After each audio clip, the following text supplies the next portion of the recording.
If you've already read the current channel description, you're aware of this month's battle. New from Brenz Inc., a 78 Civic Quick Resto. I know it's not a 4x4 vid, so I hope not to disappoint too much.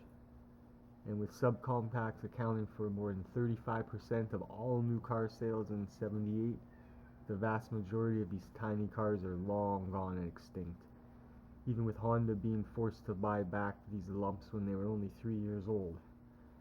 So now, I think the first step is to peel out this mouse shitty interior and get going.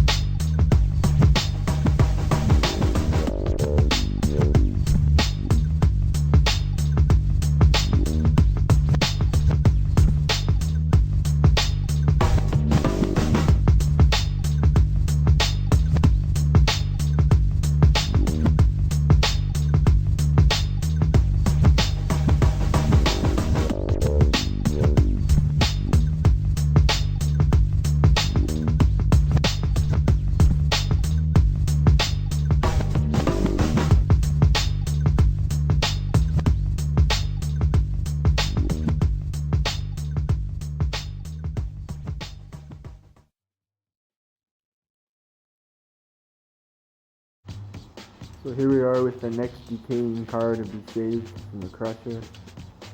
I don't think it would be quite called a classic, but here it is and it's pulled out of the bush glory.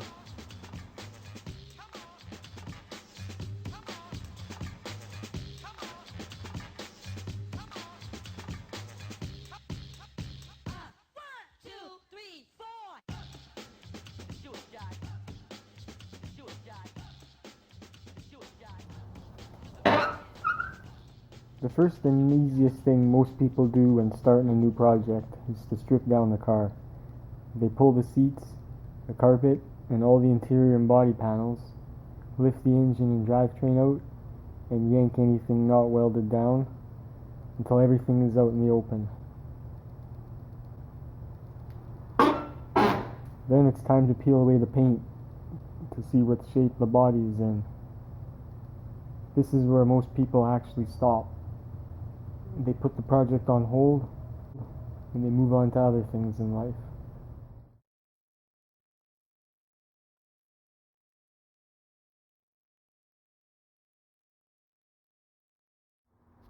Amazingly enough, the shocks still work.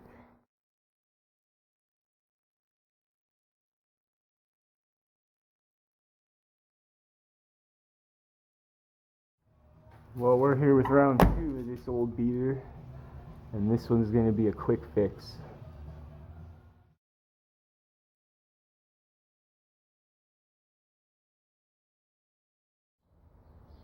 And there it is, as good as it gets. I might do a couple more things,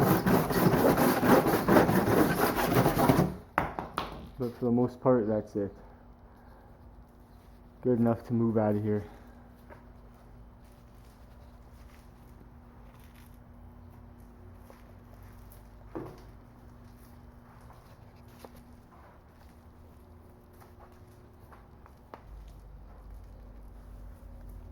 Just needs a rocker.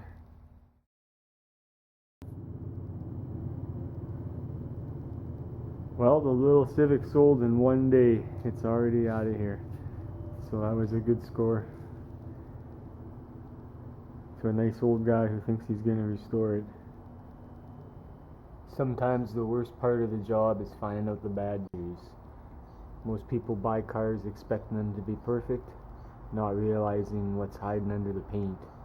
Surprises that are brought to life once everything is stripped away. However, as painful as knowing what the truth may be, a finish is only good as the prep. So time to start from scratch. Here we have a problem. It's smooth all down here, but we're supposed to have a body line. So it's time to tear into this thing and see what's under there. This could be a headache.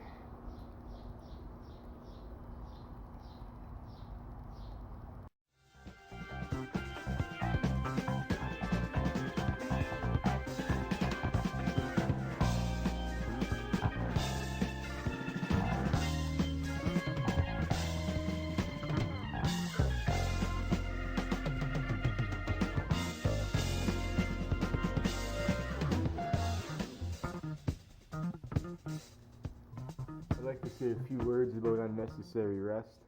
It really sucks. But one of these things is handy if you have to redo a rocker profile. So enjoy.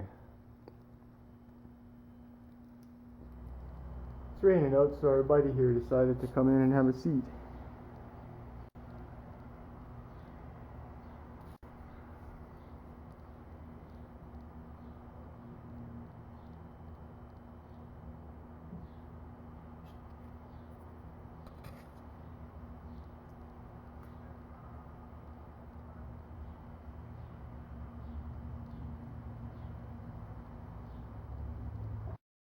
As a bonus for hanging in there this long, I'll show you the only way to fix a little hole like this. So first step is to grind the rest away, or sandblast ideally. Next up, I used a little cutoff wheel to cut that out, and the important part is to now sandblast inside. It'll show you what's hiding in there. In this case, I don't really care.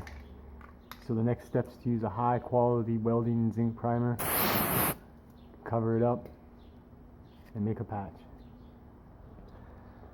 Now the next step is to cut a piece of metal, and the easiest way is to make a paper template, and the easiest way to do that is use your dirty finger to make the outline. There you go, ready to go. Once you get the gap as close as possible, you're ready to weld.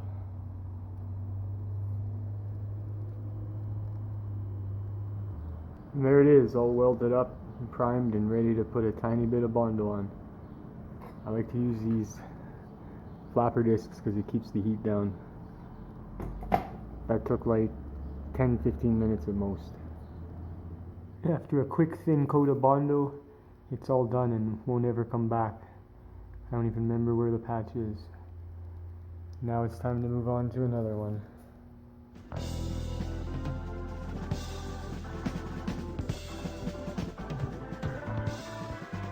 Here we have the makings of a brand new coffee table. Stay tuned and find out how it goes.